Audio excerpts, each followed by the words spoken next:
Welcome to the bold analysis, ladies and gentlemen.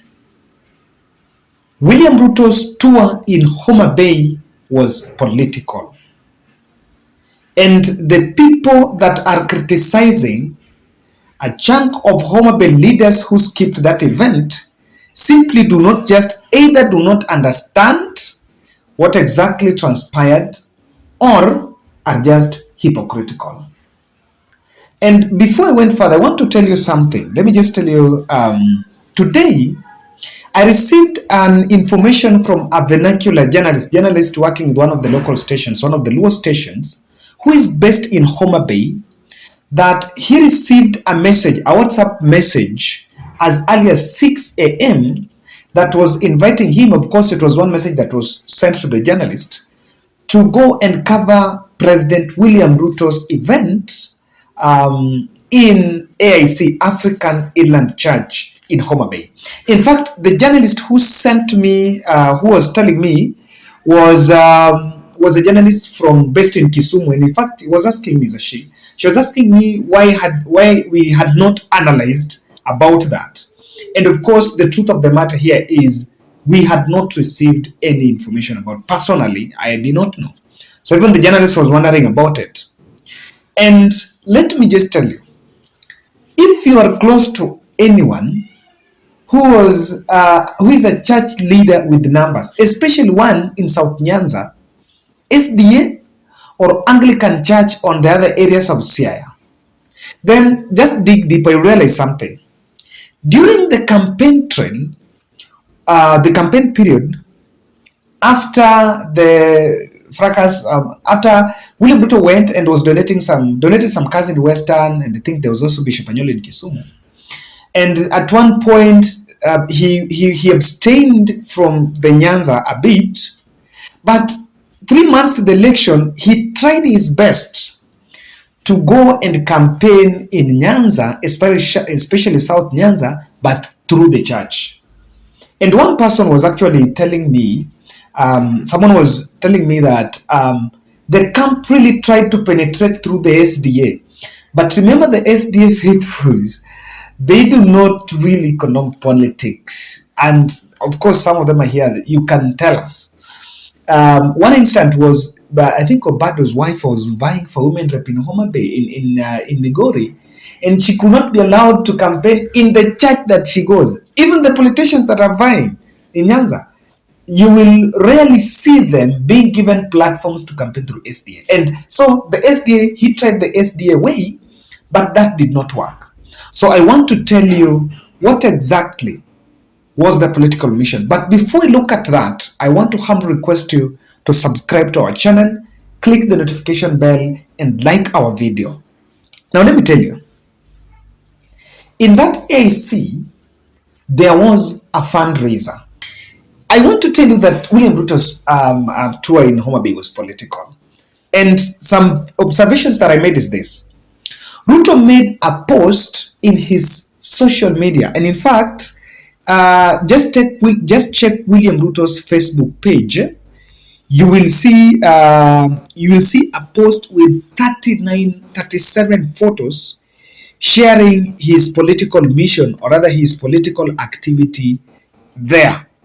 And I want to get that post for you, so you will actually look at the tone of it. So he shared 2 photos. He shared 81 photos at the church service. That was at the State House Facebook page. Now, if you check William Ruto's Facebook page, you will also see this post with these photos. No region will be discriminated in the process of transforming this country. This is my commitment. Thank you, the people of Homabay, for the warm reception. I want to say, then he shared these photos at that event. And if you look at these photos, what are you seeing? You are seeing crowds. I actually went there for those crowds.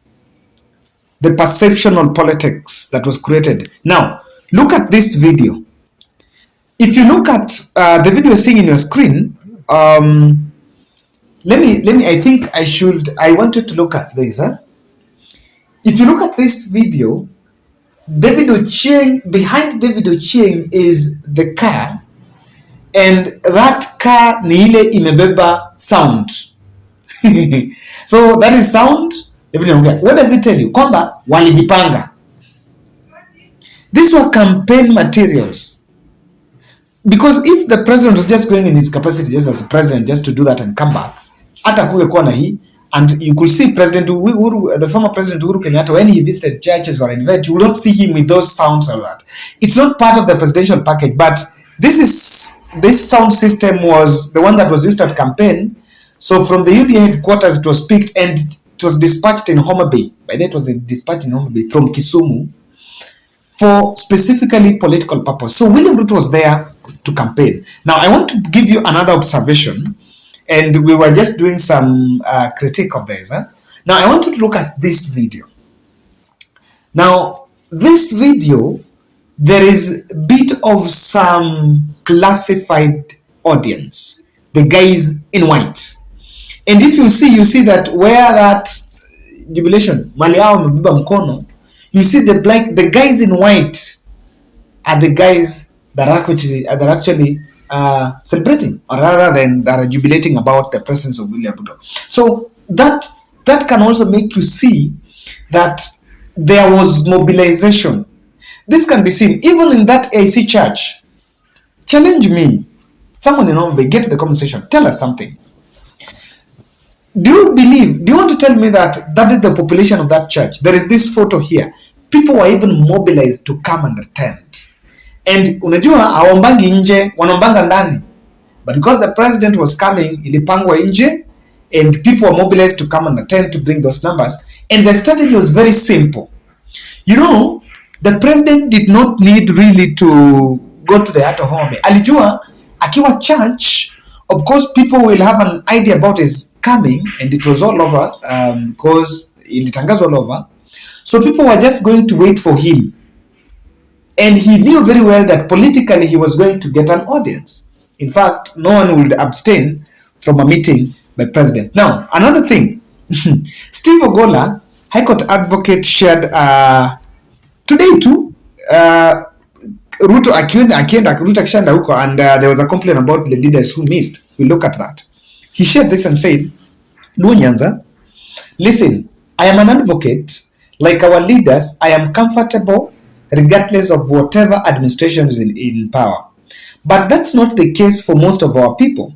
So it truly pains me to see our leaders keep the president visits to the region instead of attending and lobbying for additional resources that can benefit our people, poor people.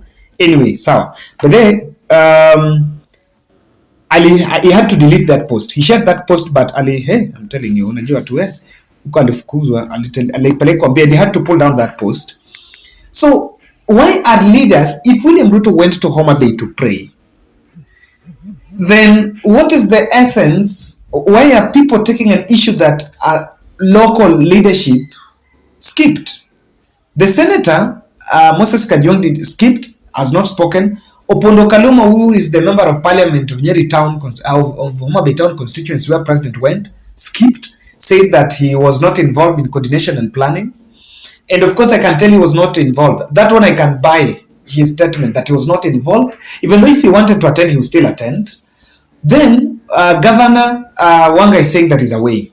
But if someone was going to church to pray, that's why I bring my point. If someone went to church to pray, then why should you take an issue with the issue that someone did not attend? Then I will share with you some two speeches. But I want to ask a question. If this was a development tour, do you want to tell me that things that affect, and in the same place he's saying that I will work with elected leaders. So if this tour was supposed to bring development in Homabay, as now he's saying, do you think was he going to meet the governor? Was he going to meet the governor in the church? Surely. Was William Ruto going to meet the governor in the church? Or was William Ruto going to meet the MP in the church and from there? Or just if he was going there and is going to make whatever he has seen, look at the people that he was with. David Ochieng, my good friend from Ugenya, is not privy to more about things. Of course, he was hosted by Owalo. And Owalo's speech, one of the shortest, was very clear to tell you what is it. And we're going to look at his speech, hapo mbele. There is something. His speech responding, talking about Raila Odinga and Uhuru Kenyatta, that is going to respect Raila Odinga and Uhuru Kenyatta for retirement. You went for the church service, and perhaps, why was that? And I took keen interest on the messaging, especially for me. I don't buy this attention of who did not attend, who did not attend. In fact, me, I'm looking at what did he say there. Listen to that speech. Nataka niwahakikishie Wakenya wenzangu ya kwamba wale viongozi wametutangulia, mimi nitawaheshimu. Mimi nitaheshimu Rais Uhuru Kenyatta na nitaheshimu Prime Minister Raila Odinga kama viongozi waliotutangulia. Na mimi nataka niwahakikishie hawa viongozi wetu watapata heshima ya kutosha wakati wanaenda kupumzika. Mimi nitashirikiana na wale wengine katika kupanga mambo ya maendeleo yenu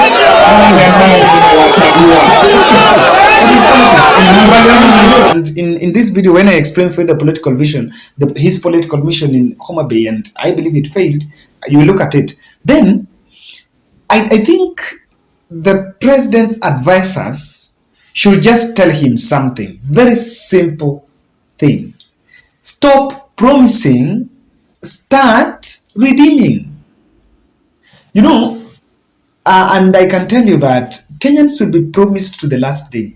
Until the time Ruto will be seeking another term, he will still be promising, because there's a promise all over there. And three things I want to tell you his political mission. Three simple things. Number one, William Ruto is establishing a church rapport and creating a niche as a political vehicle.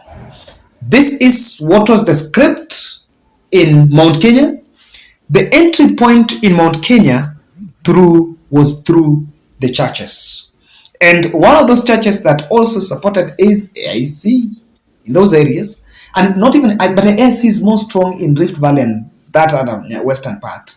So one thing I can tell you, what I'm seeing here, if you look at that Homabay tour, the host of that meeting is not those leaders. Let's not lie. Ochieng was seated next to William Ruto, and Ochieng is from Ugenya. So there was no way Ochieng organized that AIC event in Homabay. If there was to be if the host of that event was a political host, then that would be a leader from Homabay. But the host of that event was that church. And Ruto is trying to establish a church rapport. A script that he did a pilot in Mount Kenya prior to the previous election. And then that project is now being rolled in the country. And so he's going to, he's going to take the church. And the reason why this has become so much elusive and working is because look at these national events. The church are taking center stage. So akienda Homabay, chukue hiyo, ende Siaya, chukue hiyo, it's going to take, I wish it can expand to Muslim, but of course it's different. I am saying this is deemed to fail in those areas of Nyanza because there people cut the line where the church ends and where politics starts. And leaders in those places, people that have been elected, churches have not been playing an advisory role. But the churches have not been playing an advisory role to the electorates. They have not been, unlike in those other areas. So, and again, in South Nyanza, there is a strong SDA. Guys, SDA, you cannot sneak in politics.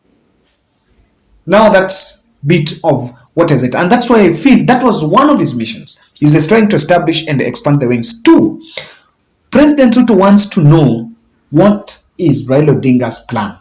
Is he remaining in politics? Is he retiring? And that is why he took that conversation to Homabay to speak about, I am going to respect Raila and Uhuru for what they have done for this country. They were simply telling, and he said that I want to work with elected leaders. That, Raila is not elected, but he's anointed, he's ordained or anointed or something. So, is the de facto leader. So what is happening? What is he saying? That he wants, from this, and he bent this tour.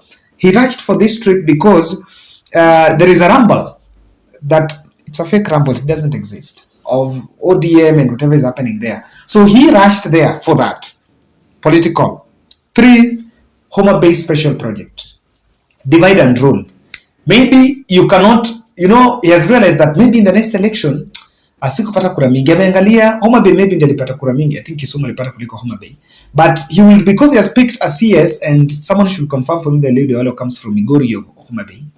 He has picked a CS, or maybe has realized that he can easily cut a niche. He will, President Uhuru Kenyatta pumped projects in Kisumu. Yes, and he was blamed that some of the projects he pumped in Kisumu was the rest of those other counties did not benefit. Ruto might turn his eye and head to Homabay and use Homabay as a special project, perhaps to cut in on the vote basket on 2027. And that's my bold. Challenge me if William Ruto's tour in Homabay was not political. Challenge me. Let's meet in the comment section. Asante sana. And thank you guys for keeping peace. And that was very nice. People are very happy in Homabay, and we are happy. Ruto is our president.